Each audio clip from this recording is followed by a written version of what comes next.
I'm a selfish capitalist. Dr. Guillen asked me, what is my hoodie? So everyone's seen, I design my own hoodies. I make my own, 8K resolution images. I upload them, and then they get printed on. I don't know where they get printed, but they're hoodies. I sell them. That's how I hopefully will fund the podcast. But this hoodie, so I made this one in like 2019, the file, and the file name was literally some high-res crap. I just found the highest resolution images I could, and I was just kind of laying them over each other. So there's a moon, there's like a high-res image of Andromeda. There are like leopard skin. I just went to a website where you could find free 8K resolution images. There's like leopard skin. I think there's tiger stripes. If you look, you can see the dollar bill. It's like a 8 by 12,000 resolution image of like a $1 bill that they use for like anti-counterfeit stuff. They can go in and look at every little thing. And then if you look even closer, you can see that famous painting, that Japanese painting of the waves. You can see that. So what I wanted to do, and then there's a super high resolution image of a forest. What I wanted to do was I was just overlaying images. I think I was kind of bored one day, and I was overlaying them, and I was having fun seeing how large I could make the file. It was, because in 8K, it compresses it. But a good file will be like a good 10 megabytes. And I was just like 100 megabytes. So I made the file some high res crap, and then I was like, I'm gonna print it. But enough about this hoodie. Dr. Michael Guillen, author of The End of Life as We Know It. Please introduce yourself, sir. Well, first of all, thank you so much. And I want to just say, when you said you were just having fun in creating this thing, we know now from scientific research that there's a playfulness that is associated with creativity. Mm-hmm. In other words, the more intelligent you are, the more creative you are, the more playful you are. We don't see playfulness in dumb animals, but we do see it in smart animals. So I just listening to your story, that's a beautiful hoodie. Thank you. And you're not paying me to say that. No. But it is really, and I just saw the top of it. I thought, that's the moon. And then now as you pointing these things out, it's really quite beautiful. But anyway, thank you for having me on the show, Tommy. I'm really looking forward to our conversation, and I mean that sincerely. I do a lot of media, but being able to talk to a young person like yourself and just exchange ideas, share our journeys with each other means a lot to me. And so thank you. I was born in East LA. I'm 5/8 Mexican, 2/8 Spanish and Cuban, and 1/8 Austrian. I just found that out not so long. My aunt Alicia said, we're 1/8 Austrian. And I said, okay, well, that kind of explains the light skin. Yeah. But I was just this poor kid in East LA. And since the second grade, I had a passion for science and a dream to become a scientist. And that dream took me out of East LA into UCLA, Cornell, Harvard, where I taught physics there for about 9 years or so. And then I got hired by ABC News, and I did Good Morning America and a bunch of other shows. And then I had an opportunity to produce a movie, Little Red Wagon. But I think the thing that matters most to me now at this stage of my life, Tommy, is that I was an atheist for most of that time. Certainly through my first few years of grad school and at Cornell, I was a scientific monk, and we can get into that if you want. But I literally just lived, breathed, ate, slept science. Mm-hmm. That was my number one love in life. I had no social life. I didn't want a social life. But then because of a series of incidents, and again, we can talk about it if you want, I launched into a kind of, I guess, in retrospect, you'd call it a spiritual journey, although I didn't recognize it at the time. I was just asking certain intellectual questions, and little did I know it led me into Hinduism and then Buddhism and Chinese mysticism and Islam and all the rest of it, Judaism, and ended up finally looking at all the evidence, scientific and otherwise, and decided, what makes the most sense for a scientist is to become a Christian. It was actually the last religion that I explored. I did it grudgingly. I had no interest in Christianity. I felt that it was very anti-scientific, and so why would I explore a religion that hated the very thing I love the most. It made no sense to me. But again, through a series of providential circumstances, I don't think they were accidental. I started reading the Bible, and what struck me was the language that Jesus used.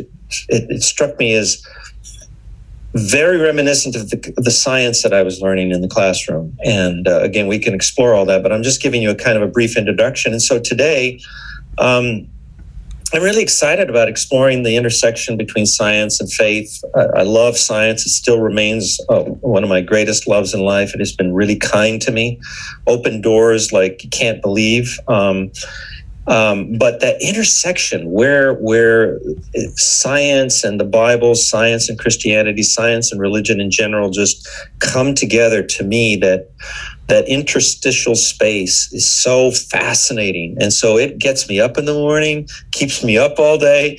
I hope we have a chance to explore it. Absolutely. But I have this podcast now, not anywhere near as long as yours. And I was approached by the people at K-Love, which is a kind of Christian radio network. I think it's the largest Christian radio network on the planet. They've got like 9 million, and then they also have Air One Radio, another 9 million. So I think together they have like more than 15 million people. And, I was in Denver visiting my boy.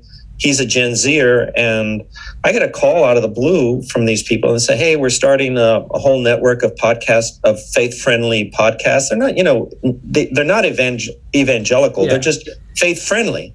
They're not faith hostile. And we want you to do one on science. And I'm like, really? And they flew me to Sacramento. And the next thing I knew, I was like, okay, I'll do this. Look, I'm way older than you are, Tommy. But one of the things I've tried to do over the years is to stay young, to stay at the cutting edge and not rest on what I've accomplished and not, stuck. I don't want to be stuck in one period of time. Mm-hmm. A lot of people get stuck like in their high school years. They can never kind of extricate themselves from high school, because for so many people that was the high point of their lives. Maybe they were the most popular person on campus, or they were the football captain or the cheerleading person, and so for them that's where they want to be for the rest of their lives. Well, I don't. I've left my past behind. I'm moving forward. My journey is all about the future. Mm-hmm. So being able to talk to you, a young man, a millennial who's going through life, I'm just really excited about our conversation. So the name of my podcast is Science Plus God, not Science and God, because I'm a mathematician. So it's Science Plus Sign God with Dr. G, and it's weekly, and you can find it on Spotify and all the rest of it. But anyway, all that to say that thank you, Tommy, for having me here. I can't wait to have our conversation. Yeah. And by the whenever I email someone and I say, hey, a podcast is going to be an hour, that's just like I have nothing. This is what I do. So just FYI, this podcast can go forever. We don't need to cut it short. But yeah, I was going to say, we have very similar stories. I've said it before on this podcast, but I'll give a short summary. I went to private Catholic school my whole life. Grew up in a very conservative Roman Catholic family, and around like 15. Became pretty atheist.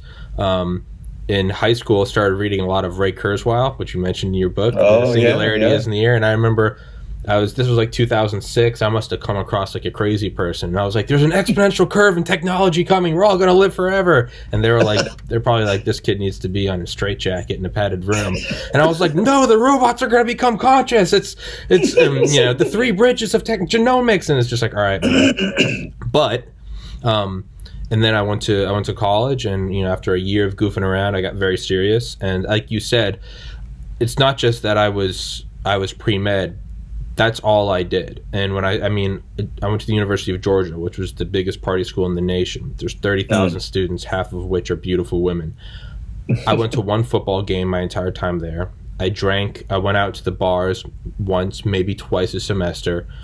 Every single day, I was up before sunrise, work out in my room, take a cold shower, meditate, study all day, go to sleep. Walking in between classes, OChem flashcards, just every nonstop eat, breathe. And I say that looking back on it because now I couldn't do that, but at the time, kind of like what you said, I loved it. I didn't have a social life. I didn't want a social life. I didn't care. It was just, all, I was just so obsessed with the science of it. I loved the more you'd learn, and they'd start to bleed into other classes, and you'd find similarities between molecular biology and literature, and I hated, the class I hated the most was religions of the world. I was like, I don't like this. This has no.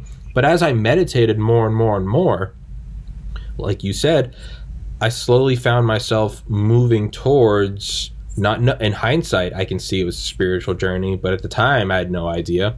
But I started reading the Bhagavad-Gita, and I was like, and I remember reading like a blip about meditation, and this was written how many thousands of years ago, but it was like, find a place not too high and not too low, like a deerskin mat, sit cross-legged, close your eyes and like follow your breath. And it's like, behind you is like the person, behind the person is the mind, behind the mind is the I, behind the I is the self. What is the self? And I remember thinking, I was like, yeah, that's what I was thinking, because I was keeping a journal throughout college, and you can kind of see my spiritual progression where I'm like, what is the self? What is consciousness? And I was like, oh, this is really interesting. Who wrote this? And then I thought it was like a novel. I didn't know it was like 3,000 years old. I was just, that's how like oblivious I was. I was like, who wrote this? Who's the author?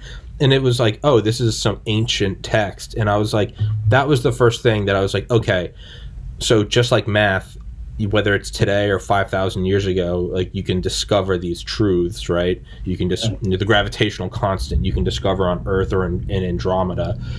I was like, there seems to be some truths about meditation that on different continents and in different millennia.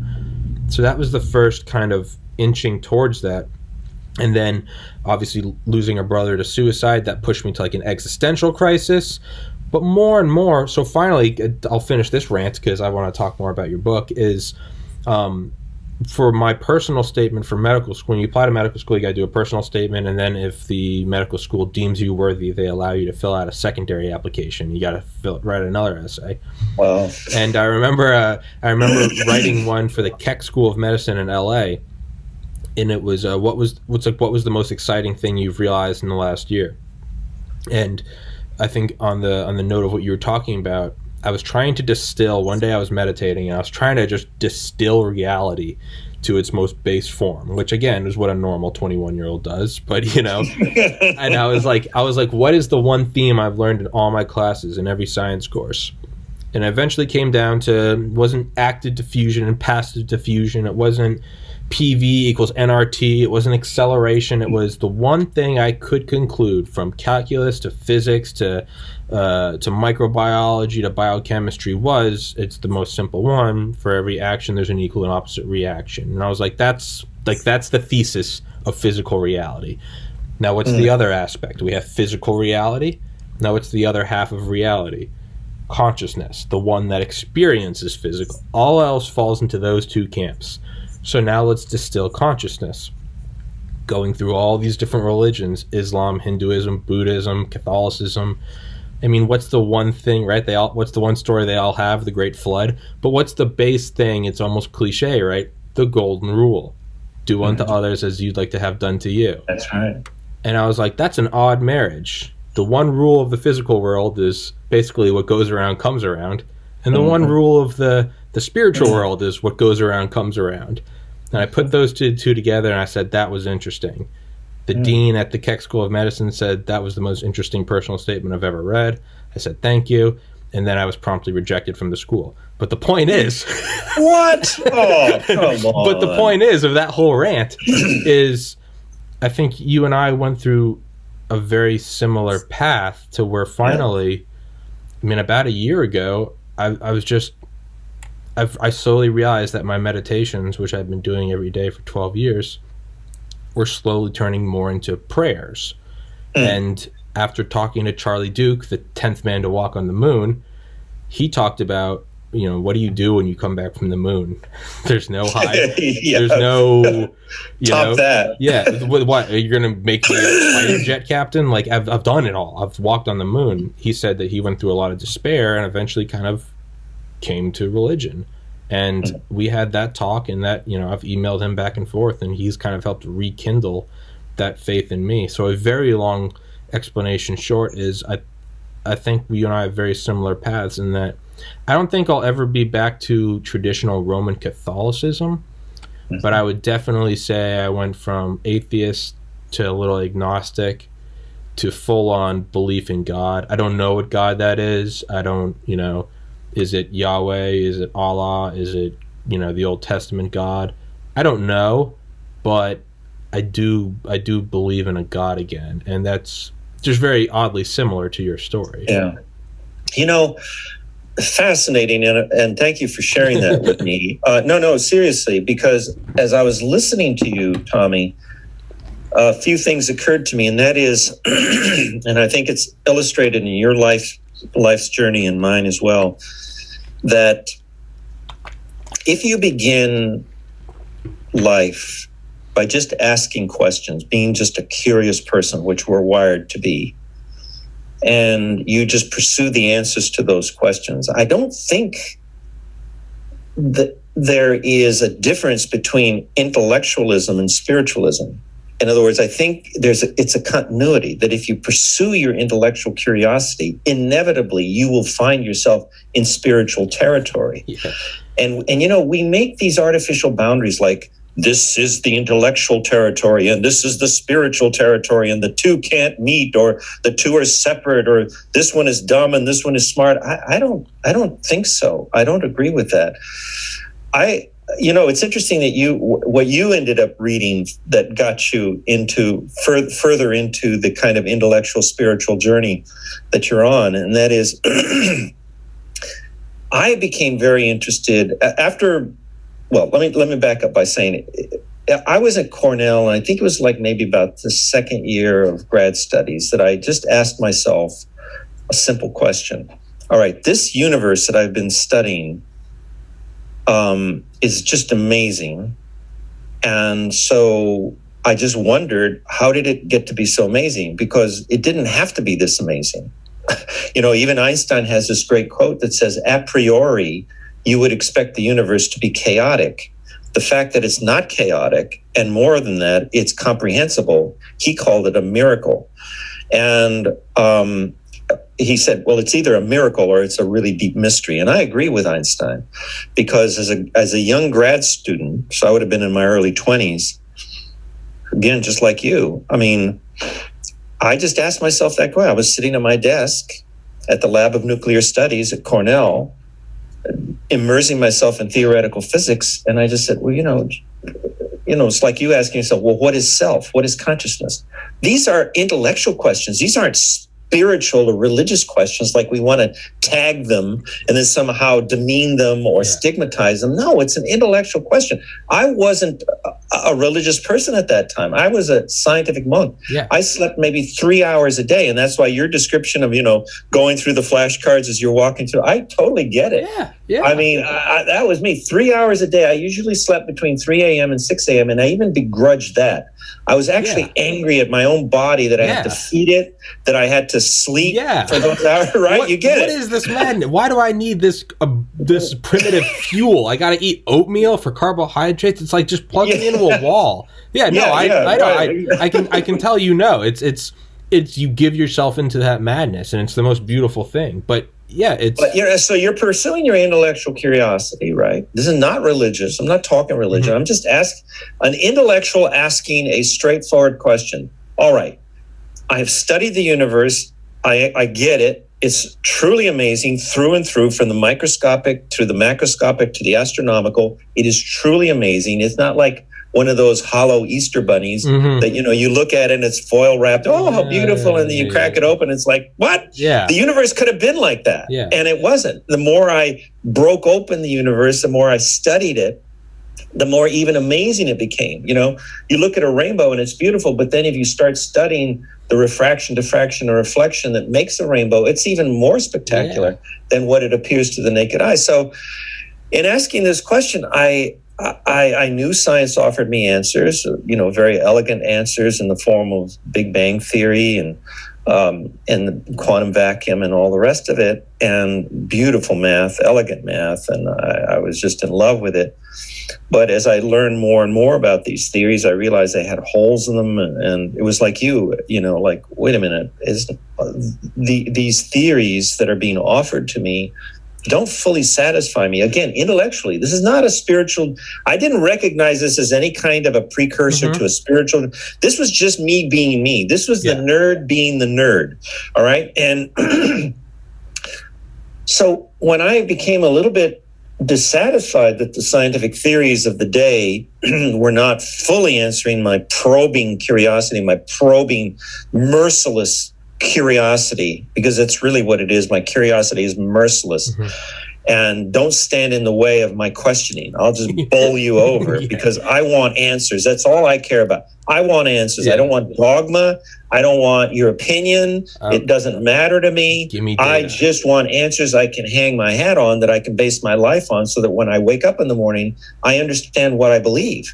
Because if I wake up in the morning confused, then my whole life is confused. Then what is my life but nothing but a hot mess? I don't want that life. I want a life where I have some measure of understanding of how the universe works and what is my place in that universe? How did I come to be? How did the universe come to be? These are all legit intellectual questions. And so when I became a little bit dissatisfied with the science of its day, with this deep question I'm asking, one of my professors, Carl Sagan, who a very famous astronomer, did the Cosmos series and all that, I took some courses in exobiology from him and from Frank Drake, who are both, considered the fathers of SETI, Search for Extraterrestrial Intelligence. You took really courses, fascinating. You took courses under them? Yeah, I took courses on them, and cool. And it was really fascinating because you talk about, hey Tommy, you would have been perfect for this class. You would have been salivating because you said you at some point in your life you asked, what is self? Well, right off the bat I think it was like the very first day of class, Frank Drake and Carl Sagan, stood in front of us, and there was a small group. It was a grad level school. It was a graduate level course, so there were no more than maybe a dozen of us at the most. And they said, okay, today we're going to ask the question that is going to be the theme of this course, and that is, what is life? How do you define life? And it was like, oh my God, I mean, talk about a deep, it's a simple question, but it's also the deepest. And I found that the simplest questions are the deepest. So we spent like weeks talking about, okay, so is a crystal replicating itself? Is that life? Yeah. Is that life? Because if one of your definitions of life is that it has to be self-replicating, then a crystal is self-replicating. Yeah. So I mean, we got into this stuff that I'm telling you would have loved. And so anyway, I just remembered that at that time Sagan was getting very, very famous. He was on the Tonight Show, and whenever he was asked about anything that was kind of remotely spiritual or whatever, because he was a secular Jew, so he was raised Jewish, but as very many Jewish friends of mine, they lose their faith, they become either atheists or agnostics. Well, that was Carl. He was a very secular Jew and a cultural Jew, he called himself. And he would, when he was asked about, well, what do you believe beyond the stars and the galaxies you're always talking about? I mean, do you think there is a level of reality beyond even that? And he would start talking about something called the Vedas, Vedas, right? And this was the days before Google, so I couldn't just what is he talking about? Let me Google. So I went to Olin Library, the graduate student library on campus. And I thought, well, what is he talking about? I needed to understand. And I found, wow, this is the sacred literature of the Hindu religion. And so, like I've always done in life, even to this day, I just jumped in with both feet and both hands, because I thought, hey, if it's interesting to Carl Sagan, for little old me, I got to understand, why is it so fascinating to Sagan? What is he finding in the Vedas that he's always yakking about it whenever he's asked about religion or spirituality? So I just I explored Hinduism, and it was quite fascinating. I learned a lot. And then a friend of mine, a fellow grad student, gave me a copy of the I Ching, and he said, well, why don't you check that out? And I'm flipping through. I remember it was just this little paperback book, I Ching. And again, it was so foreign to me because I was a scientific nerd. So this was like opening up a candy shop that I had never entered before in my life. Again, I didn't recognize it at the beginning of a spiritual journey, just like you with your meditation, right? You never You didn't think you, but again, where did I cross? Again, that's why I say it's a continuum. Yeah. The intellectual journey just naturally, I think, morphs in a continuous, gradual way into this inevitably into this, what we call spiritual. But I think the labels we give them is artificial. It's all right. It's all one journey. Yeah. At what point? It's all one journey. It's all one coherent journey, Tommy. And so I started reading Hermann Hesse. I don't remember how I first, whether somebody recommended it, but I remember reading Beneath the Wheel and Gold Moon and Narcissus and all these other novels by Hermann. Have you read Hermann Hesse by any chance? I recognize the name. You would love it. You got to do it, man. Okay. It's on Kindle edition. Okay. He was a German. He ended up getting the Nobel Prize for literature. He's German. But the thing that I loved about his novels for that stage of my life, when I was in my early 20s, just this hardcore intellectual asking some really deep but difficult questions that science just wasn't up to the task of fully answering for me. And now I'm venturing into this new territory, which for me was very exciting. Didn't leave science behind. I just brought it with me. It wasn't like, okay, well, I'm taking this backpack off and I'm putting on another backpack. No. It was, again, a continuum. His characters, and this is why I think you would love reading him, his protagonists are all intellectuals who at some point become disenchanted with life and even suicidal. And I think, as I recall reading, because at some point I read the biography of Hermann Hesse, I think at some point he did actually try to take his life. He became suicidal. And I know at least one character in one of his novels, because only recently I started rereading him. It's really interesting for me to do that after so many years, to go back, because I just had such fond memories. I woke up one day and I'm like, why was I so fascinated with Hermann Hesse when I was in my early 20s? And so I got them all. I went to some used paperback, because I didn't want to get it on Kindle. I went to some used bookstore, and for 50 cents I got the real deal. The good stuff. But his intellectual characters at some point just become despondent with life. And so they find themselves on these spiritual journeys. And I said, that's me. That's who I am. And it was so vicarious and so romantic. And these characters would meet gurus and mentors in these exotic locations. And I'm like, I want to be that person. I want to be on that journey. Yes. And who knows, but that journey has led me to the person that I am today. It's just fascinating, Tommy. Have you ever read any, he died, actually I think he died right before I started my podcast. Not that the two are at all linked, but Ram Dass, formerly Richard Alpert, he's friends with Timothy Leary, Harvard scientist in the 60s. Yeah. I don't know a lot about him, but I do know about him. Yeah. He went on the journey you and I are talking about. He went on this journey and just never took his foot off the gas. So he does the same thing where he talks about, he was like, I got my Ph.D. primarily out of fear. I went to Harvard. Everybody was proud of me because, he's in Harvard now. And he's like, and I taught with all these guys. And he was like, and he goes, now that I was in one of the inner temples of esoteric knowledge, I thought, we would know, capital N, we would know. And if we all knew, then we should be grooving. He goes, and we weren't. We were at dinner parties. Who had the newest Mercedes? Who had the newest Triumph motorcycle? Who had a Cessna airplane? Who went skinny dipping in Nassau? Who went to the best dinner parties in Manhattan? Who were you bumping elbows with? It was all pinning badges. And he's, I had four... He's like, I had 4 departments under me. I had 40 research assistants. They were dangling tenure over my head. And he was like, I'm a Harvard scientist. And he was like, but every once in a while, I would be sitting in my bathtub at night. And when I didn't have anyone else's eyes to look into to tell me how great I was, I knew it wasn't enough.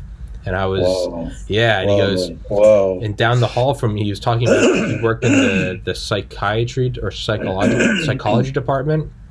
And I could almost recite them, because he's like, down the hall from me was Eric Erickson, Dave Reisman, Jerry Bruner. And then he goes, and at the end of the hallway in a tiny closet-like room was a fellow that I became drinking buddies with, and his name was Timothy Leary.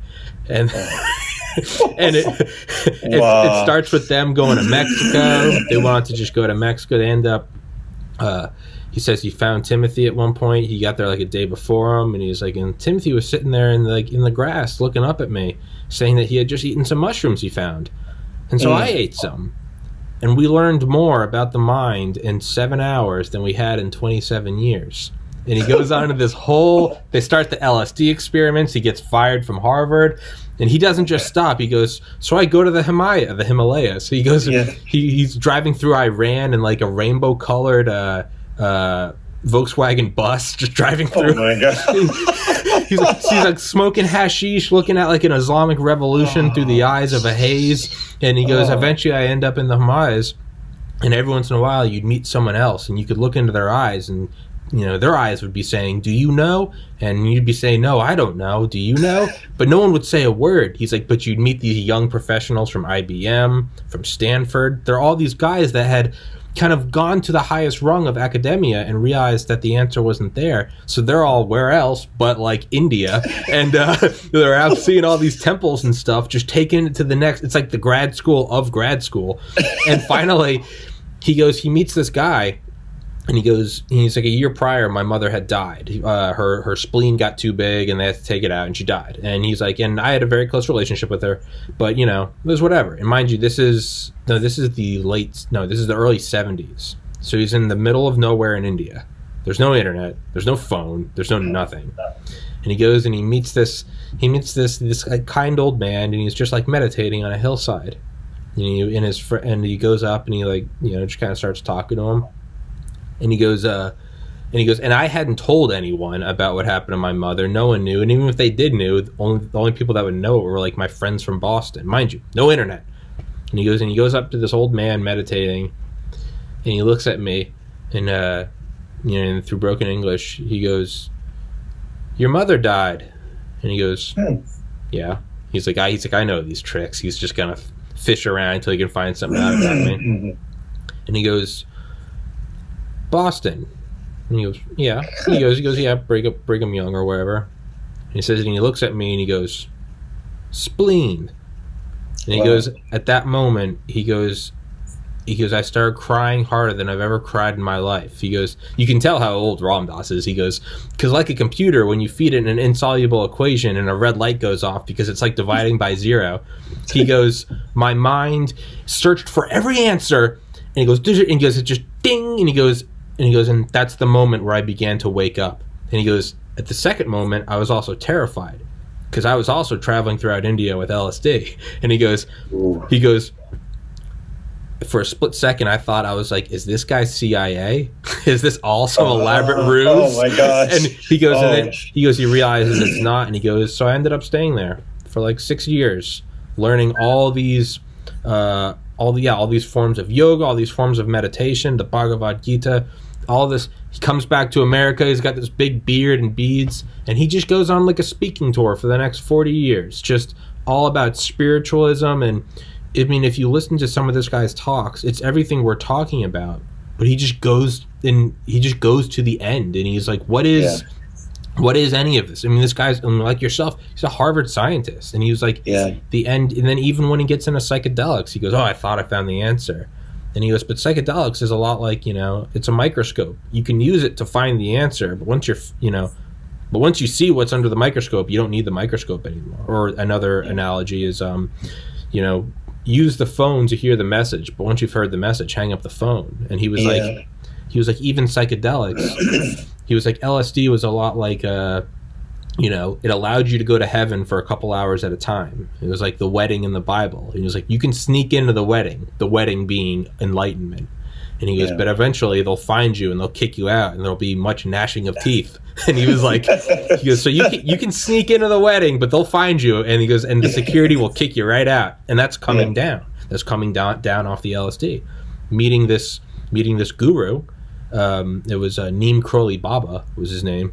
And he goes, I remember talking to Neem Karoli Baba about LSD, and he told me, he goes, why go visit Christ for a couple hours when you can move in with Christ? And that's how he eventually realized he was, and he comes back from the same journey that we've talked about, a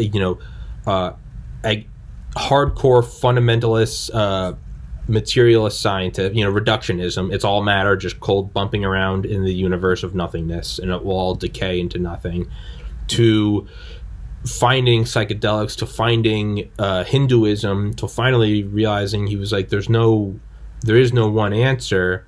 And he goes back and he talks about like Christianity, he talks about Buddhism. And he was like, Jesus was a groovy guy. He was like, that guy figured. He goes, he didn't have Harvard and IBM, but it was the same thing. Jesus grew up and was like, there's got to be more. And he was like, went on the same thing, grew the hair out, got the sandals. And he was like, but he was like, you go on this long trip. And I think he died in 2019. He was like 92. Wow, really? Man, that guy is he was friends with Timothy Leary. They kind of inadvertently kicked off the 60s. Like, yeah, well, his experience was like, as you're describing it, that's the 60s and the 70s. Yeah, the epitome. It is the stereotype. Right. It was the stereotype before it was a stereotype. As I'm listening to you recounting his experience and reflecting on what we're talking about, and I really you are a gifted communicator. I have to tell you, thank you, sir. Just as an aside, and I mean it, just fascinating to listen to you, and for somebody so young, especially. Thank you. The quote came into my head as I was listening to you from Einstein, and he said, any fool can know, but only a wise person can understand. And I think that when you recount your journey, I recount mine, or you recount this one just now, I do think that journey from, purely intellectual to then getting into this larger area that we call a more spiritual area. Again, I think those are just artificial labels we get. I just think it's part of one continuous journey. I think we start off just knowing, okay, the Eiffel Tower is this tall, especially in science, we're so into numbers. Okay, well, this weighs 5 grams. This thing is, 32 degrees Celsius. And we're so into quantifying. It's just all about knowing data, acquiring data, piling up data. Now you hear people talking about big data. That's what this world is all about now. How can you crunch all this big data? But I think if you push past that kind of very juvenile beginning of a journey where it's just all about knowing facts, then you start crossing over into, in this continuum, into beginning to understand. And you're describing that encounter with the old gentleman in the hillside, and as I'm listening to you and I'm picturing it, because it's so easy to picture. It is quintessential 60s and 70s, right? That it was an encounter between somebody who knew a lot and somebody who understood a lot. It was this kind, right? And it's beautiful because for this, in that journey, that was kind of the crossover point from, just purely knowing to beginning to understand. And even at this stage of my life, I can tell you there's a lot I know, of course. I've spent a whole lifetime just acquiring knowledge, but I have a little understanding, but I'm frustrated sometimes because I want to understand even more. And I wonder, before I exit this world into the next, how much will I really understand? And that's why I like listening. I like listening to you, and I like listening to other people. I tour campuses and I talk to college kids, and it's one of the greatest joys of my life. I go to the University of Maryland, where I got an honorary doctorate from the University of Maryland. It's hanging behind me. And I got to go to the University of Maryland and be with the kids there. And I think it was there because I also went to George Mason University in your neck of the woods and all that. And maybe it was at George Mason, but it was one of those big universities where I was told ahead of time, hey, the secular students group is showing up en masse. They're going to be in the audience. They want to take you on and all that. I said, hey, that's fantastic. Come one, come all. I have a heart for everybody because we're all on this journey together, and life is a deep, profound mystery, and we're all trying to figure it out. So I have an empathy for my fellow traveler, and that's why even on my podcast, I don't call them podcasts. I call them journeys, and I call my listener fellow traveler, because I just see them that way. I see them as my fellow traveler. I don't see them as my antagonist or them versus, no, we're all in this together, man. And so I remember, I gave my presentation, and then I love the Q&A afterwards, because that's when I get to hear from them, and I love to listen to them. What's on your mind? What's bothering you? What's troubling you? And sure enough, one of the group of the secular students, and from a distance, I could see one, and he had a black hat on, and he had some kind of makeup on, and from a distance, it looked to me like the Joker, in the movie, Batman movie, and I thought, okay, well, that's strange, but that's young people. Yeah. I was there, and I looked pretty weird when I was a nerd with a big afro and the tight jeans, and so I don't judge people by appearance. I've learned not to do that. And so he came up to the microphone, and I forget the question he asked, but it was very, not belligerent, but it was very kind of, and first of all, I said, because he identified himself with an atheist. So I began my reply by saying, look, first of all, I really want to tell you how much I respect you for coming here. I said, I don't know if I would have done that if our roles were reversed. To come to a presentation where he knew I was going to be talking about science and God, science and the Bible, science and Christianity. But he showed up, and whatever his intentions were, whether it was to confront me or what, I don't care. But the fact that he would take time from his life to come and sit there and very respectfully listen to what I had to say, and then had questions, that's fantastic. That's what life's all about. Ask questions, man. So what happened was, so then I replied to him, and then the Q&A was over, and then I was surrounded by other students who wanted to still ask me more. They usually keep me up to like past midnight. I mean, I'm telling you, Tommy, and it's the joy of my life. Yeah. I just love it, and listening to their questions. Then we got kicked out of the auditorium. Whoever was in charge said, hey, look, he had the keys. He said, like, you only have this up until midnight. We got to get you out of here. It's a liability issue. Yeah. And so they pushed us out. But I'm still surrounded by all these atheist students, and well, let's go. So we crossed together across the quad and went to the student union. And I think we stayed up there until, 2 a.m. I didn't get back until my hotel room, and then I had to take a flight out the following morning. But I'll tell you, at the end of it all, Tommy, and this was so delicious for me, because I think for me, this summarizes my whole attitude towards this and how you're supposed to approach life and other people, is that we parted friends. I mean, if I would almost say, we parted. It was this shift from this kind of confrontation to this collaboration. Yeah. So, I don't care what you believe, and I'm not out to convince anybody. I'm a full-time job for myself, just looking out for, what I'm saying? I'm a full-time job. Just asking questions and pursuing answers, that's a full-time job. I can't time to dictate I don't have time to sit here and then I'm going to convince you, I'm going to change it. No, I don't want to change your mind. I want to listen to what your journey is all about. And that's why I love that you began this journey that we're taking together here by telling me what you've been through, because that now becomes part of my journey. I'm now integrating your journey into mine. And that's why I just feel that wherever I go, whether it's on TV, on radio, in person, in the podcast, I just want to share my journey with others for whatever it's worth. Hopefully it's helpful to you. If it isn't, I'm sorry I wasted your time. But I can tell you for certain that your journey will now become part of mine. Thank you. It will, because how can I forget your journey? How can I forget what you've been through? How can I forget what you're doing right now? That's important to me. You're important to me. Thank you. What you've been through is important to me.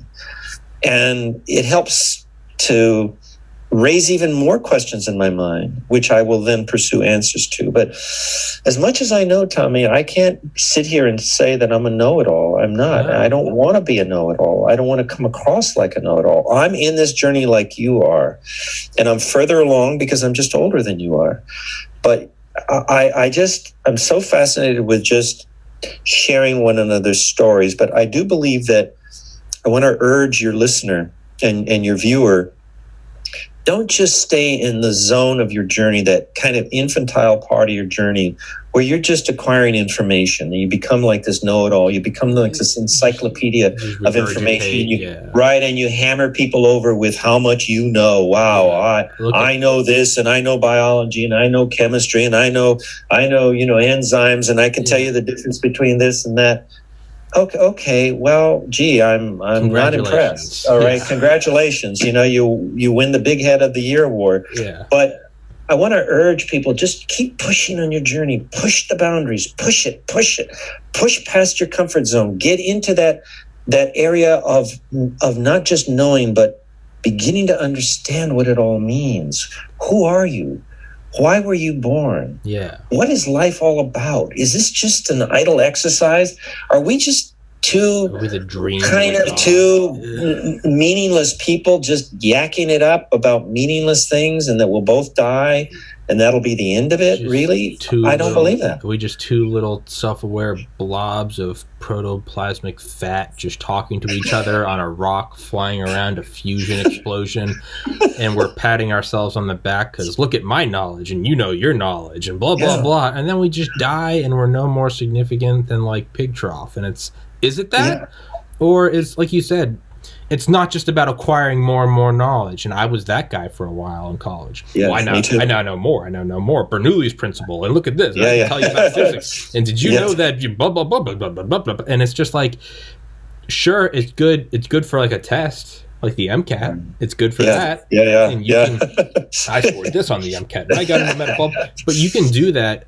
But there is like another level of like, it's kind of like what Google is, right? And Google's evil, but I mean, it's a good analogy. Do you just have all the data? Yeah, that's all it is. Or can you index it? Can you become a search engine where you go this and this and this and this, instead of just saying, I have 1.3 million results for you? What do they mean? Give me, what is the correct? I can give you a million stories, but it's like, we're going to talk about like Ram Dass today. And we're going to talk about Timothy Leary. And it's like, but then even then, you have to constantly not be okay with where it is. You always, like weightlifting I mean, you can lift a lot, you can, but you got to keep pushing it. And the second you kind of become easy with it, it's time to click up the weights. You got to be back in that constant state of challenge. It hurts. Yes. Push your mind. Everyone that watches this podcast know this. I'm conservative. I God forbid I like Donald Trump. I have on my buddy Ernie, who was born in Mexico and worked in the Obama administration. And he comes on here and we go at each other's throats, but then after about a half hour, you'll find a lot more similar than you do opposing. And then we always leave just smiling and laughing, and it's just I do. When people ask me, how come you have him on? How come you have on a far lefty? I'm like, I do that because I have him on. And after an hour, I realize he's not a far lefty. He's just a competent, respectful guy like me who loves his country, who just happens to see a different route to the same end goal that we both want: a safe society with economic opportunity and a good place to raise children and for our parents to grow old.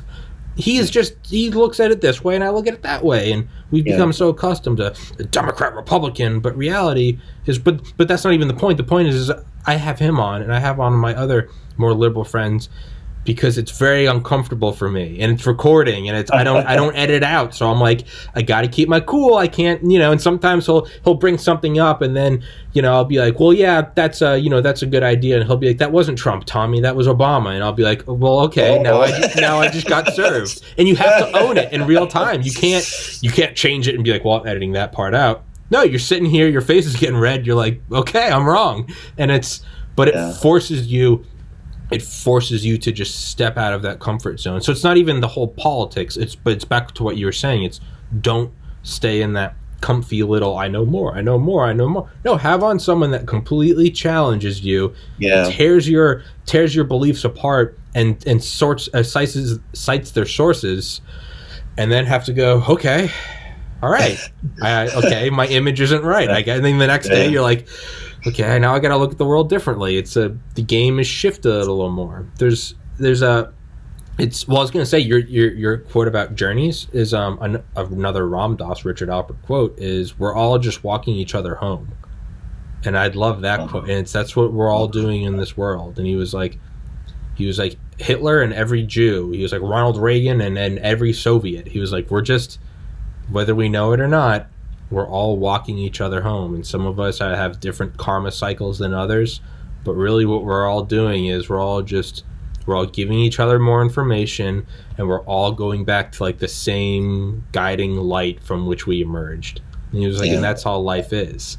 And yeah, it feels like that's kind of the goal, is just the more, and again, I know, and I even hate doing this because now I'm like pulling out quotes and I feel like I'm just being the the big head of, because if you're gonna talk to people that all they do is pull out quotes and it sounds great, but you're like, give me an original thought, and it's and it's now I fear I'm doing that. But I mean, like Frank Zappa, all right, you know, a mind is like a parachute, it only works if it's open. It's like, dude, you gotta just second it starts to calcify and solidify. It's like cement in a cement truck, right? So always turning. Don't let it stay still. Yeah, because you start to solidify, and it's. I don't even know where I'm going with this anymore, but yeah. Well, I think this. I'm still dwelling on that quote you gave about we're walking each other home. I think that is very consistent with my own image of journeys, all of us kind of being on this. I see it in my mind. I picture it like this dirt road. Mm-hmm. And I part of it, I think, goes back to reading Hermann Hesse, where most of his intellectual protagonists were peripatetic. You know, I pictured them. What does that mean? Like they were always on the go. Okay. They were always on the go, and they were always going to these remote locations, sometimes in India and sometimes elsewhere. But I guess over the years, I just developed this imagery of this journey, but it's not a highway. It's not an interstate highway. It's a winding road. It just goes up and it goes down and it turns left and it turns right. And we're all on this road together. And I just, one of the things that, and so your quote about, you know, we're all kind of walking ourselves home. I think that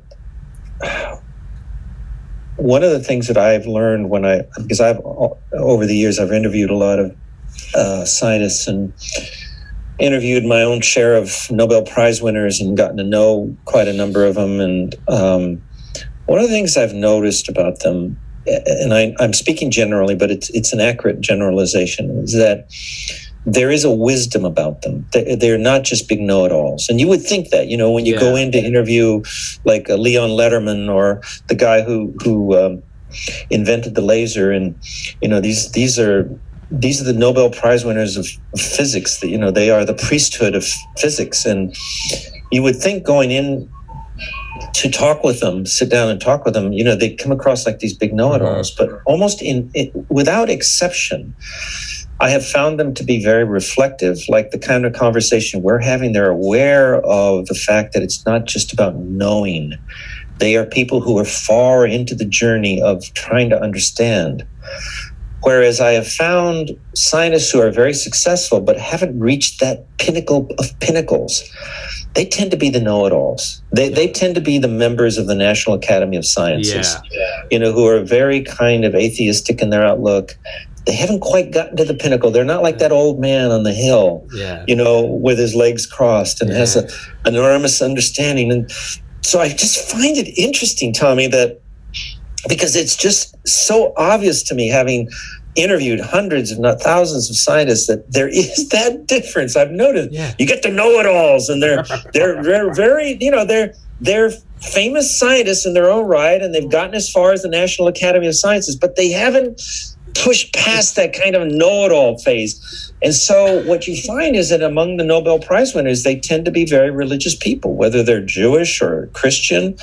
There are some Muslims and Hinduism, but the vast majority, like 67% of all Nobel Prize winners in physics and chemistry, are Christians.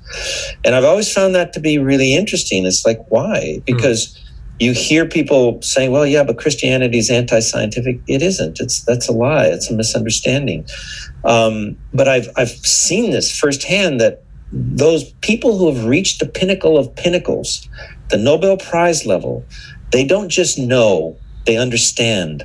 And so you find a level of spirituality, a level of religiosity that you don't find in the kind of the wannabes who are right on deck.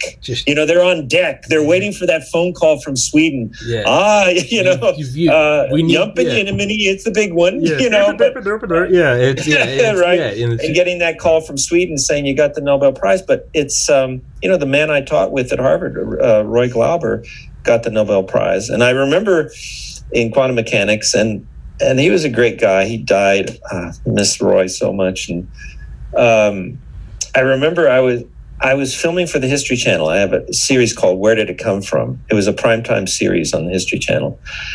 And we were in China, filming in China. And I remember, I think it was Beijing. I had a long day of filming, and I just kind of dragged myself into the hotel room, and I go into the hotel room, and it's kind of sparse, but there's a TV set there. And I just remember I put down my luggage and I turned on the TV set absentmindedly, and I just started unpacking. And wouldn't you know, there's a news report, and there's Roy shaking hands with whoever, the king of Sweden, accepting the Nobel Prize, and he's got his tux out, and I'd never seen him in a tux before, and I'm like, Roy, God, congratulations, buddy.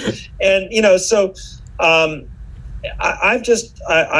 I really enjoy now talking to people like you. I enjoy talking to people like those Nobel Prize winners who have gone from just knowing to understanding.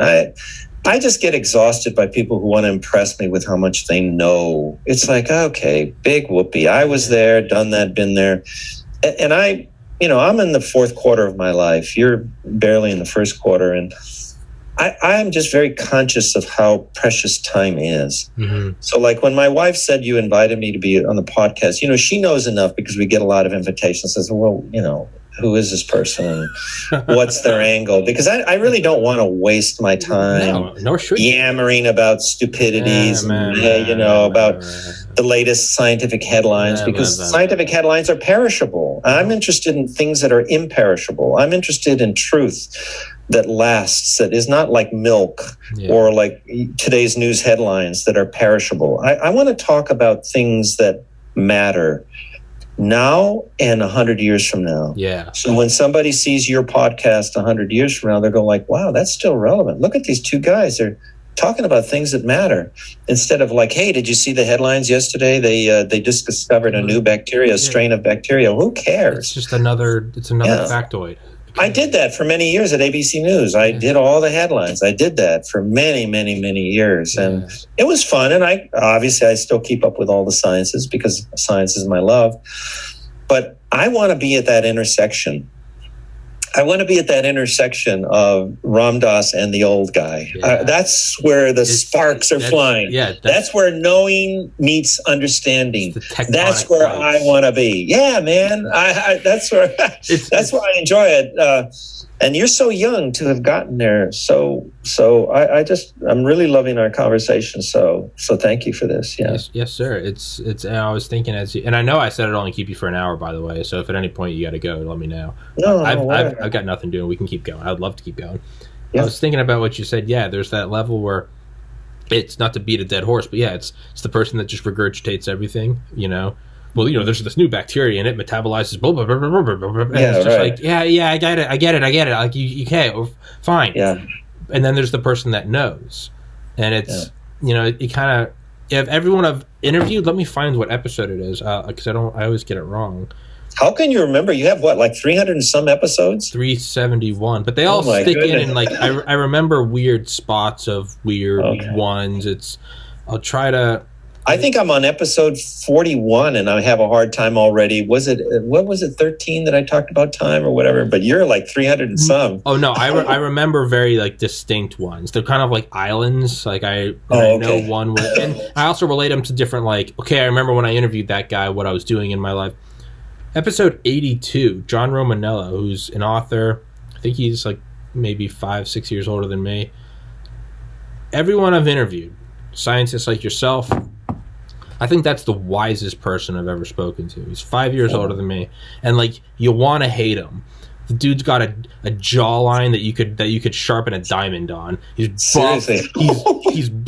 I'm heterosexual, and I look at him and I'm like, man, he's beautiful. He's an author. He's artistic. He's just someone that you're like, you want to hate him, but he's just. Yeah. But I talked to him, and by the end of it, it's the only episode I was legit. We were talking about my brother, and I was legitimately in tears, and he had like not laughing. I mean, like, I was like sobbing because I was just realized that's the wisest person I've ever spoken to, and I've talked to, yourself included, some brilliant individuals, and that's a guy who it felt more like he knew, like he understood, and not just. And the thing is I'm sure if you told him that, he would be like, no, it's not me. But what I was going to say is we're back to what you're saying, the guys that, like blah, blah, blah, blah, the gravitational constant versus the wise man on the hill. Man, there's kind of this beautiful imagery of like a caterpillar going into a cocoon and turning into a butterfly. It's like there are a lot of guys that are cocooned. They're cocooned in their white coats and their PhDs and their ribbons and their I've got this and I'm this and I'm this. And it's only once they blossom into the wise guy that what do they all do? They lose everything except a big robe. They grow their hair out, long beards. They just blossom to where they literally and figuratively shed everything, and they become this new creature that like can't exist in traditional society. If you see a guy walking around barefoot with a beard down to his belly button, that guy can't work at Harvard. That guy can't be at MIT. But the thing is it's because they've transcended that need. They've turned into these like walking. And then what do they always do? That's when they die. It's almost some weird law that like you can't once you reach that level of understanding, whether it's like 33, you could argue Jesus, or whether it's 91, Ram Dass.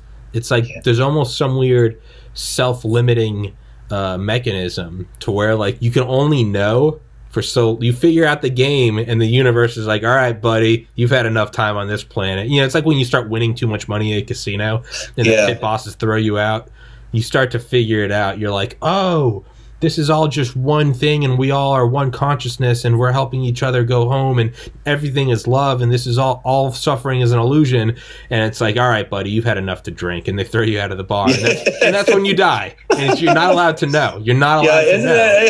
Oh my God. Yeah. Well, I'm thinking of Ecclesiastes, which is one of my favorite books in the Bible, actually, because it was written by Solomon, who arguably is, I want to say, the world's first scientist, because if you recall the story of Solomon, he pleased God at some point, and I forget exactly why he pleased God, but he pleased God for his faithfulness. And so God said, basically, look, hey, you can have anything you want. What do you want? You're just such a faithful person. You have honored me. What can I do for you in return? I'm paraphrasing. And you would think that Solomon would say, man, I want all the gold in Fort Knox. I want riches. I want fame. I want power. No. You remember what he asked for? He said, I want knowledge. I want wisdom. See, there again, it's the difference between knowledge and wisdom. He said to God, okay, I can almost picture Solomon going like, okay, wow, man, the big guy is asking me what I want. This is like this is better than hitting the lottery, right? What is it that I want? I want wisdom. It's like, what? What wisdom? What's that? That's not going to put food on your table. So that's why, he acquired this wisdom. And that's why people from all over the world at that time, the ancient world, came to visit him, because he had a zoo, and he really taught himself what I see as science. So anyway, why am I telling you this? I was starting to tell you this for a reason. Metamorphosis, gurus walking around with their hair. I was thinking about Ecclesiastes when you said about, you grow up, you're stupid, you educate yourself, you become a know-it-all, and then maybe if you're lucky, you go into that transcendent state of understanding, and then you die. Yeah, you're not. Well, that's pretty much what Ecclesiastes says. He says, and that's why he says, drink and be merry, because you're alive today, and then you die. There's a certain depressing aspect of Ecclesiastes, but there's also a certain honesty about it. And there is a lot of wisdom in it beyond that, just, hey, today you live and tomorrow you die. But the thing that I have learned is that there is this hymn And I only know a fragment of the hymn, but it goes something like, the key part of the hymn that I was thinking about as you were describing about, people grow up, and then I love that whole metamorphosis. They're cocooned in their white coats, but really in the heart of it, they're still that worm. They're still that caterpillar. But if they're lucky, if they push ahead in their journey from knowing to understanding, right, they become this whole new creature. They throw off their coat, their beard, and their hair, and all that. I just love that imagery, and I'm thinking of Ecclesiastes, when he said, "Yeah, and then you die." Yeah, you can't know. Yeah, you're not allowed to know.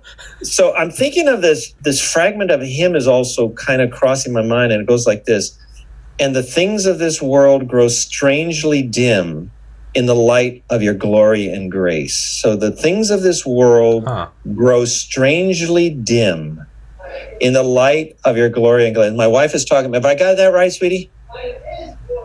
In the light of his glory and grace. He's referring to Jesus. And what I'm finding is, I'm not growing a beard, and I'm not, my wife, I don't think would like me if I grew a beard, but I think if you left me alone, I probably would. But I'm thinking at this stage of my life, Tommy, what I'm finding is that, all the rancor and the hatred and the Democrats and the Republicans and the liberals and the this and that, and I hate you. No, I hate you more. No, I hate you more. I hate you first. No, I hated you first. It's just like, I'm just tuning all of that out. It's just it's so exhausting to hear people just shouting at each other and one-upping each other. And so all of that is just growing strange and dim in my life. I prefer this. I prefer conversation. And I really just tip my hat to you for challenging yourself and having that gentleman on who you disagree with politically, Ernie. But you're challenging yourself because you that's the only way you grow. If you only listen to people who agree with you, you're never going to grow.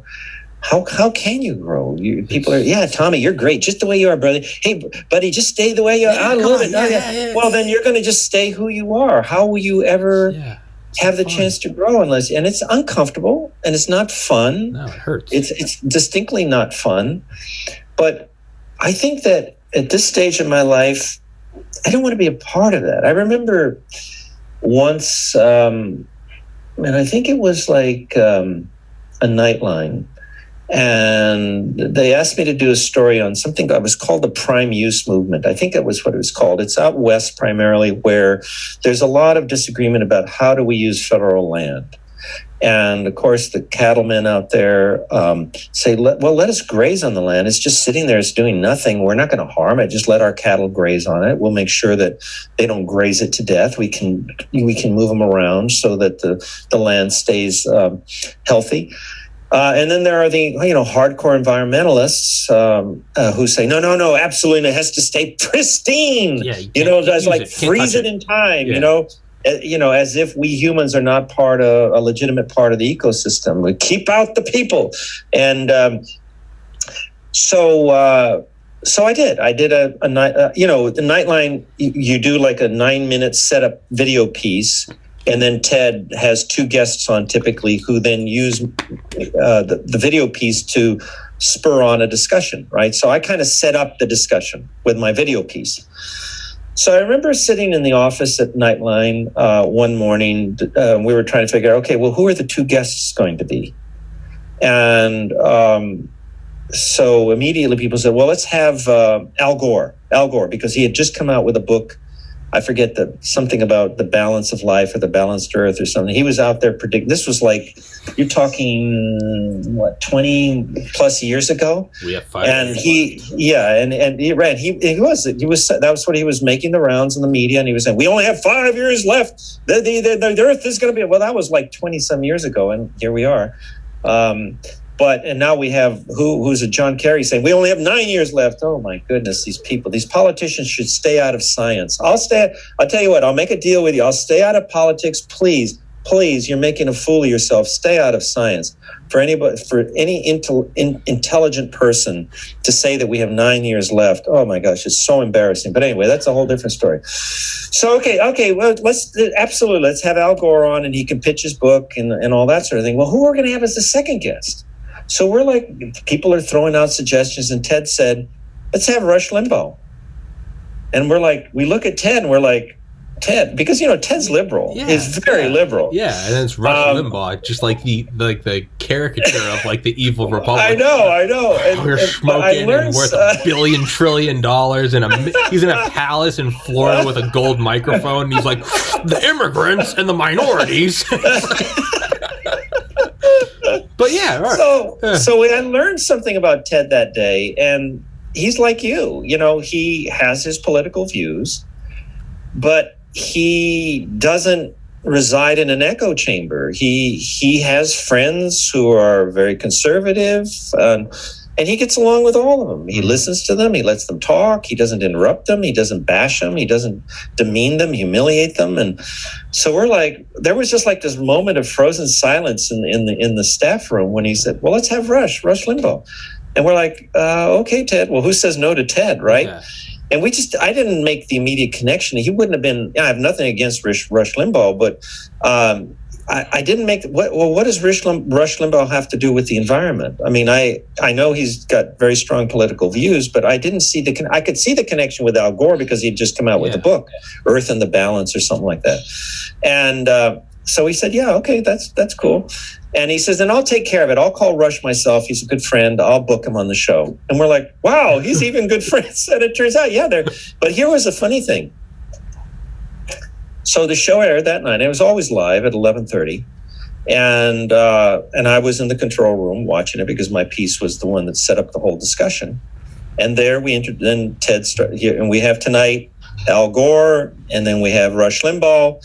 And what was really interesting is that while the camera was on them, they were debating respectfully. But then when the camera was off and we were on commercials, they were like, hey, Rush, how's the family? How's the family doing? How's your daughter? And I was like, what? And then, hey, fine. Al, how's your wife doing? I was like, and that kind of made me feel good about the world because today we don't have that kind of rapprochement. We don't have that kind of, not that we know of, truce, because I was listening to, I hardly read the news, listen to the news anymore, truthfully. I'll scan the headlines in the morning and say, okay, the world's still in trouble. That's fine. Let's move on. It's the headline it was the same headlines that existed 2,000, 3,000, 4,000 years ago that will be the headlines 3,000 years from now that, the world's in a hot mess. Okay, fine. They're all each other's throats. That's all I need to know, Good. And then I go, and try to make the world a little bit better. But I was listening to this congresswoman, and she says, and the host guy said, well, what is it like in the House of Representatives today? And she says, oh, nobody's talking to each other. Like the Democrats aren't talking to the Republicans. They don't want to talk to them. They literally do not want to talk to each other. And I felt a sadness. It's like, wow, how are we ever going to get out of this mess if we just want to silence one another, or if we want to just isolate ourselves and surround ourselves only with people who agree with us? How are we ever going to make the world a better place? And so I feel like when I heard Rush and Al Gore, talking like that in a civil tone towards each other, even though they have, huge disagreements, and they have a right to air those disagreements out in public. But at the end of the day, they were at least civil with each other. Yeah. And here you are, Tommy, carrying on that grand tradition of communicating. Because like I said, I don't judge people by their appearances. I've seen people who were tattooed and, pink hair and earrings all over the place. And, in my early days, I might have jumped to a conclusion about them. That's some flaco hippie. Yeah. And then they start quoting the Bible, and I'm like, what? Yeah. What? Wow. Or some rapper, my son loves rap music. Yeah. And he was telling Dad, there's Christian rappers. I said, nah, there's no Christian rappers. How can they have, that, like, how can rap and Christian? And I was listening, and he's educated me, and I'm like, whoa. When, you look at him and you're a rapper, you're going to think the worst about him. And so I don't do that anymore. And I just love listening to people. I get messages, as I'm sure you do all the time, from people who read me or listen to me or watch me, and they come up with some great ideas, and they come up with some tough questions, and I just love it because I always told my kids at Harvard, man, hit me with your good stuff, because I'm not only going to grade you on how well you do in your tests or how well you do in your homework, but how good are your questions? And the tougher, the better. The tougher, try to stump the old professor. Yeah. Stump the professor. Let's play that. And I would say to them, and if they would ask me a simple little question, I'd say, oh, come on, man, is that the best you can do? And so when I go out to college campuses and I talk to the kids, I say that with all the love in my heart. I said, okay, guys, it's your turn. I've shared my journey with you. Now I'm opening it up. Give me your questions, but please make them tough. Toughest again, my probably the best, one of the best, maybe the best teacher I ever had was my sophomore year in high school, Miss Carvis, who always loved my writing. And I remember you had to. I mean, I was like 15. You had to write from the viewpoint of some historical figure, and I chose General Paul Tibbets, the pilot of the Enola Gay.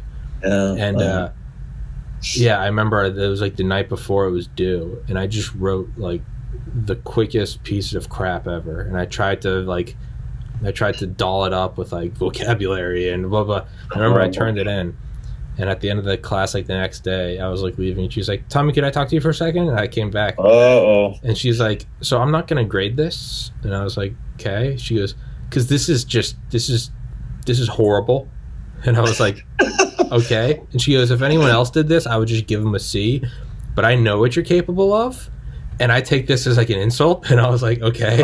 And she was like, "You have 48 hours, write something good." Oh, good for her.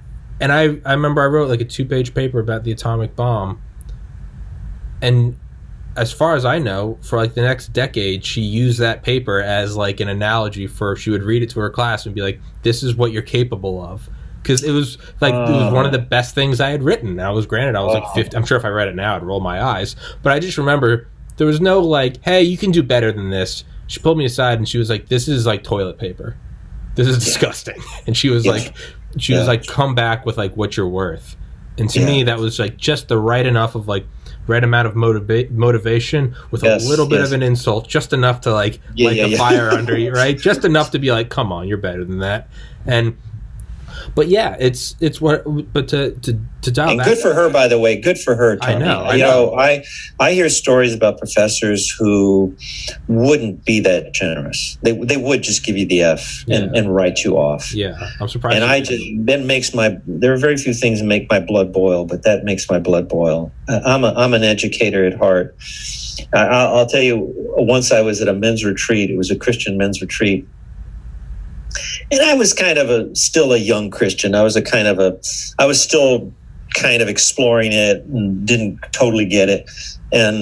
But a bunch of guys, and it was a great location. We were having a good time, and it all ended like on a Sunday afternoon. And the head guy was up there doing some kind of a service, and then he looked out at us guys and he said, "Okay, I have a challenge for you." He says, "I want you to take that sheet of paper that's in front of you there and a pencil and write down what quality do you see in yourself that is Jesus-like?" And I'm like, I literally like froze. I panicked. I was like, what?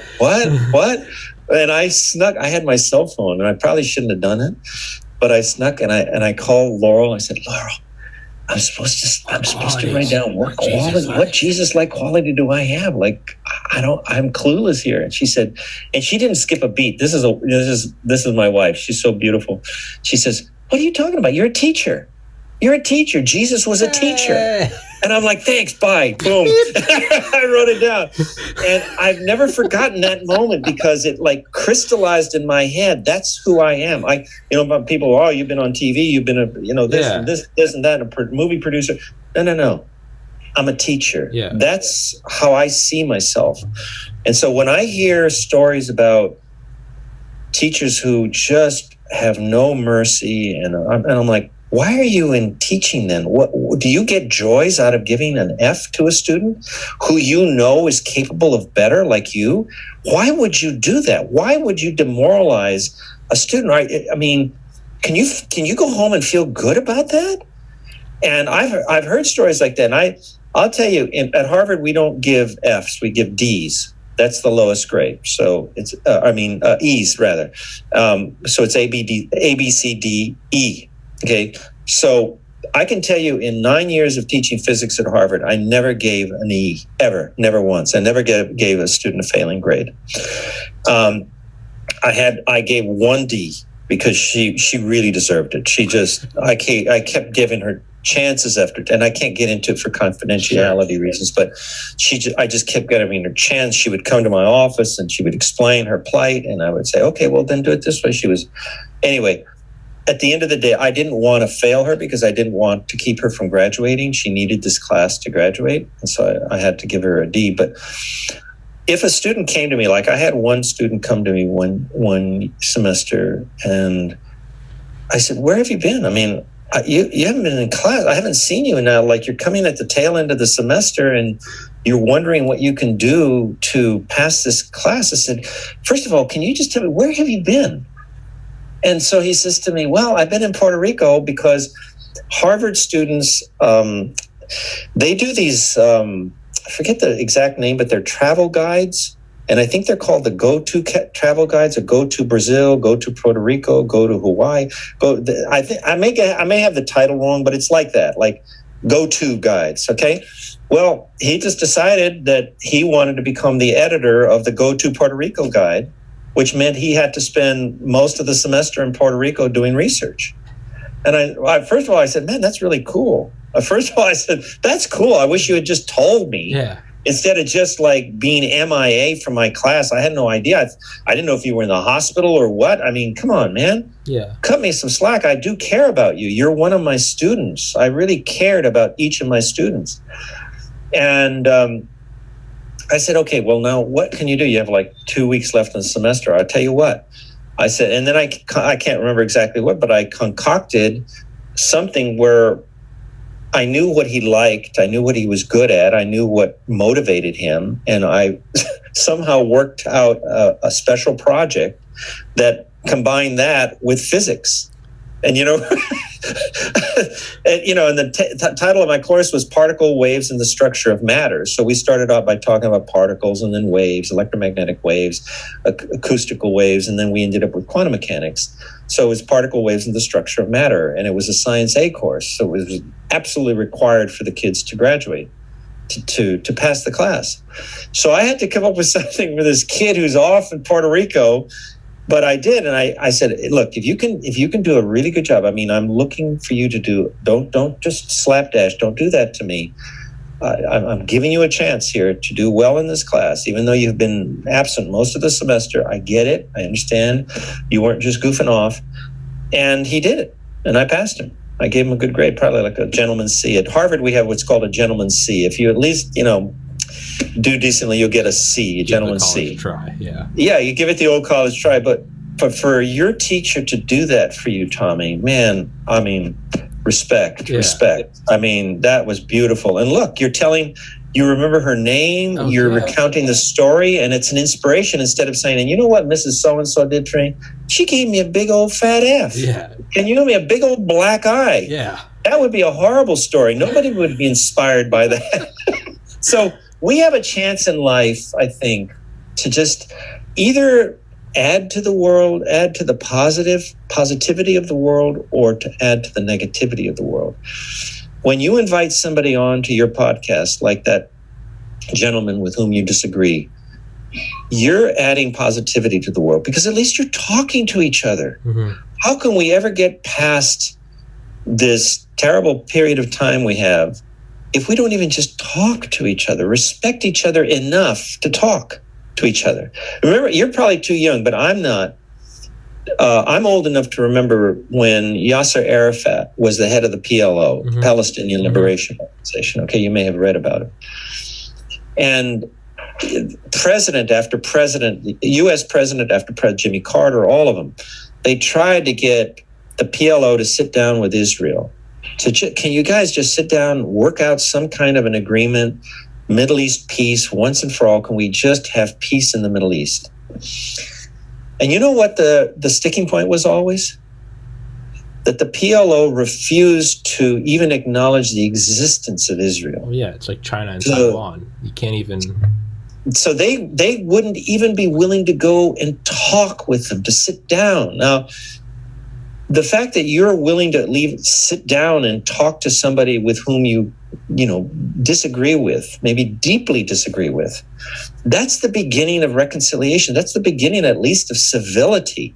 We don't even have that anymore. Conversation is the very beginning of civility. If we don't have any conversation, there's no hope for civility. We're just going to be tearing at each other, and that's just not a good thing. So anyway, kudos to your teacher. Is she still alive? Do you still keep in touch? Oh yeah, no, she was like. She must be so proud of you. Does she know you have this podcast? I don't know. I haven't spoken. No, and when I was in high school, she was in her late. I think she turned 30 when I was a senior. So yeah, she's absolutely. Okay, so she's still in love. Yeah, I bet you she's so proud of you. I don't think she knows this podcast exists. I might have. You need to tell her. No, you need to tell Tommy. Okay. Come on. Now. All right, I'll make a note of that. Tommy, come on. For a teacher, I get emails from my former students. They've been in the White House. They've been in all, and whenever I get it, thank you for telling me. I feel so good because they're still part of they're part of my journey. I care about them, even though I haven't seen them in decades. I still care about them. Your teacher still, and she'll remember you. So Tommy, please, I'll make a note. Would you make it a point? Let her know. I'm going to make a note of it right now. Please do, because I know, as from one teacher to another, I know that would just be joyful for you to even acknowledge her, to think about her, to take a few minutes of your time to even let her know and to thank her for what she did. I'm telling you, you will make her day. Okay. You will. Okay. I made a note. I'll pass it along. Thank you, Tommy. Yeah. We can definitely do another episode if you'd like, or we can get into your book right now. If we don't, I know I've kept you for I can go forever. I've done podcasts that are hours and hours long. I don't want to I keep people verbally hostage. Yeah, no, let's wrap it up for now, because I really think this has been a really nice, instead of going off to another subject, I really feel this is feels like a natural conclusion to what I consider, because I didn't know what to expect, to be honest with you. Whenever come on, I'm wearing this hoodie. No, but when I get invited to all kinds of things, and Laurel does a certain amount of vetting ahead of time, but you never know. Yeah. But I just had a good feeling about this. But can I tell you honestly, Tommy, you give me hope.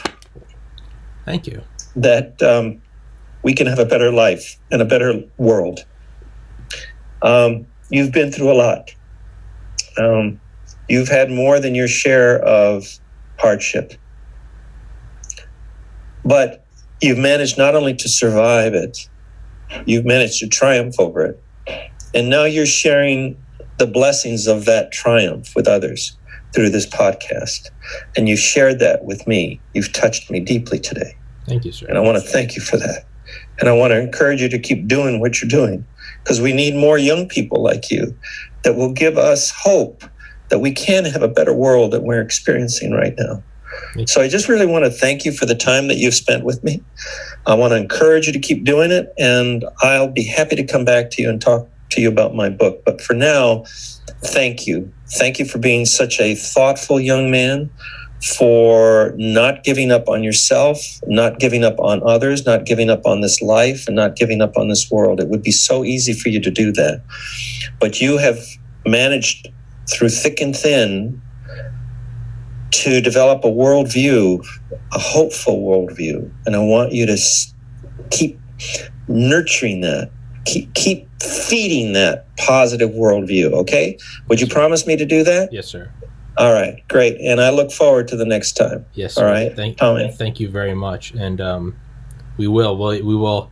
So for everyone that was tuning in, we will get to the book eventually. This was a very long prologue. And we will be getting the book next time. We'll start right away. Right away. We won't jump around. We'll leave out Ram Dass. We'll leave out butterflies and Nobel Peace Prize. We'll jump right to it. Chapter 1. We'll go into it. It's a deal.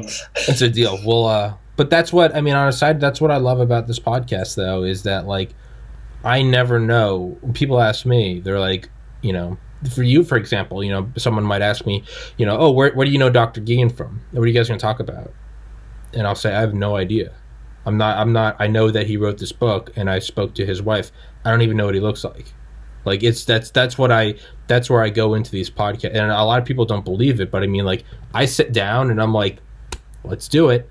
But the reason why is because when you it's almost kind of a reflection of this what we talked about in this podcast, is when you don't say, here's the journey, and it's going to be intellectual and then spiritual, or you don't say labels, this is science and this is not, and that's trust the science and get rid of that because that's Christianity. When you just rip off all of that, and then you kind of you wind up the beginning of the podcast and you say, and go, where's it going to go? That's it. It just bounces around, and next thing you know, we're an hour and a half in, and we're talking about Rush Limbaugh and Al Gore, like clinking glasses, and it's like no one could have guessed this. I could have never guessed this in a million years. It's just you flip a coin, and you're like, let's see where it goes. But it does keep going, and I think this is one of the more beautiful episodes. So thank you for opening up. Thank you for sharing that, and it's my pleasure. And that's life, right, Tommy? Yes, sir. I don't know what's going to happen 2 seconds from now. So this podcast was a real slice of life. It was real. Yeah. And again, thank you, my brother. I look forward to the next time. Yes, okay, sir. We'll get into it. I will email you as well. I got to edit this. I'll email you, and let's set up the next one, and let's discuss the book, because all of this aside, the book is fantastic. We just didn't get into it. All right. I'll call my wife. Set it up. We'll do it. Yes, I promise you. Thank you, and sir. I'm proud of you. I'm so proud of you. God bless you. You have a beautiful day. Thank you very much. Thank you, Tommy. Thank you, sir. Bye-bye. God bless. Goodbye.